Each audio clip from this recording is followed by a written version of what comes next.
السلام عليكم، كي دايرين؟ لاباس عليكم؟ ان شاء الله تكونوا على خير وبخير. اليوم غادي نصاوب معكم هاد المملحات ولا هاد الخبيزات اللي معمرين.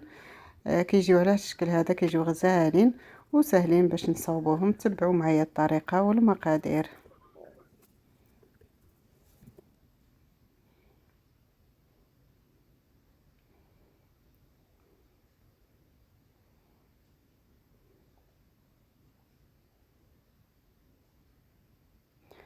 اول حاجه عندي هنايا نص كيلو ديال دقيق الفورس. غادي نحتاج الملحه على حسب الذوق، واحد معلقه ديال السكر، معلقه صغيره ديال الخميره، وغادي نحتاج واحد بيضه مكموله، وغادي ندير واحد 2 معالق ديال زيت العود، زيت الزيتون. الا ما كانش زيت الزيتون من طبيعه الحال حتى زيت عادي. وغادي ندير واحد كاس ديال الحليب اللي هو كيكون دافي، يكون عندنا دافي هكا باش تخمر لنا العجينه ديالنا. صافي، وكنجمع هكا العجينه ديالي. فاش كنحس به عاد خصني كنكمل بالماء. هنا عندي كاس ديال الماء، غادي نجمع به الخليط حتى نحصل على واحد العجينه هكا رطبه بحال عجينه المسمن كيف ما كيبان لكم. غادي ندهنها شويه بالزيت ونخليوها ترتاح ولا تخمر، من احسن حتى تخمر. هنا عندي الخضار اللي غادي نحتاج. عندي سبينازي، عندي البطاطا محكوكه، خيزو، الكورجيت، الفلفله حمراء، خضراء، بصله، اللي عندكم غتقدروا ديروه بحال اللي كتشوفوا. عندي هنايا الكفته، واحد 250 غرام ديال الكفته. غادي نديروا بصله تشحر، ونديروا الملحه والعطريه ديالنا اللي غادي نحتاجو.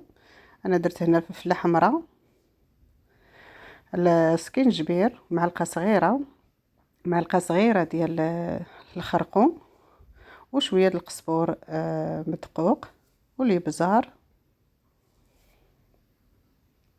وهنا شويه د الحار الا اللي كيبغي الحار يديرو. صافي، وكنخلي هادشي يتشحر مع بعضياتو بحال اللي كتشوفوا.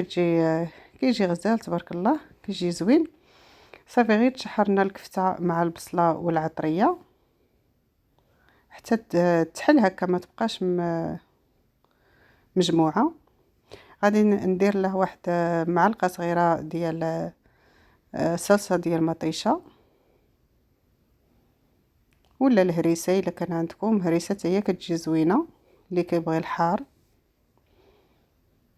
صافي، من بعد كندير الخضار ديالي اللي انا قطعت على هذا الشكل هذا، وداك الكورجيت وخيزو حكيتهم في الحكاكه، وكنخلط هادشي كامل مع بعضياته. كنخليه يتشحر مزيان، عاود ما يتشحرش مزيان حتى يجينا داكشي جاري ولا هذا.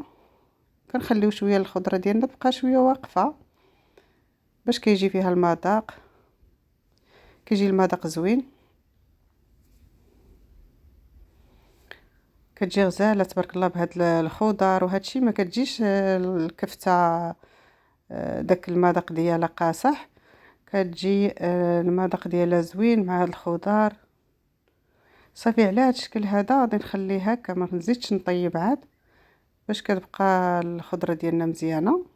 صافي، كنخلي الخليط يبرد وندوزو للعجينه ديالنا بعد ما خمرات بحال هاد الشكل هذا. كتكون خمرت واحد شويه. كنقطع القطع على حساب انا الحجم اللي بغيت.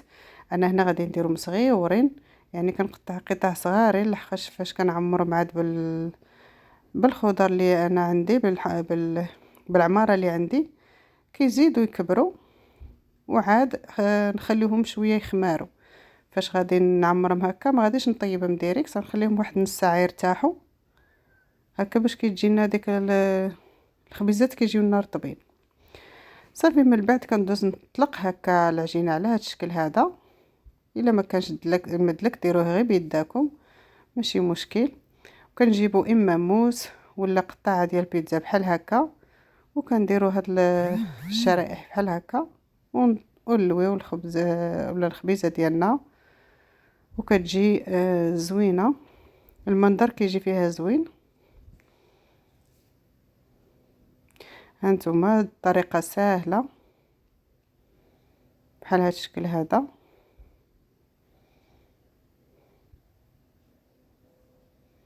صافي وكنجمع الخبيزات ديالي ساهلين كما قلت لكم. كنديرهم نخليهم يرتاحوا،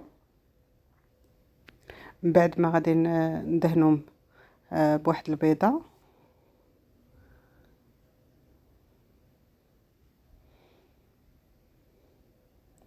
هكا كتجيوني ساهلين فاش كنطلق هكا 4 ولا 5 ولا 6 على حسب البلاصه اللي عندكم فين تطلقوا، وكنبقى نطويهم هكا كنكمل بسرعه. صافي فاش حطيتهم ارتاحوا، من بعد غادي ندهنهم بالبيضه، واحد البيضه هكا معها شويه د الحليب، واحد معلقه د الحليب، وكنرشهم بالجنجلان. صافي وكنديرهم في الفران على 180 درجه، كنخليهم حتى يتحمروا. وملي كيطيبوا كيجيو على هذا الشكل هذا، كيجيو غزالين تبارك الله، كيشهيو. وهنا العماره كتبقى على حسب الذوق، تقدروا تعمروهم بالجبن، بالدجاج، بالحوت، على حسب اللي متوفر عندكم. هانتوما العماره كي كتجي من الداخل كتشهي تبارك الله. وهنا غادي نقول لكم شكرا على المشاهده، ومع السلامه. ما تنسوناش من اللايك اللي بقى حتى لهاد اللحظه هذه، وشكرا، بسلامه.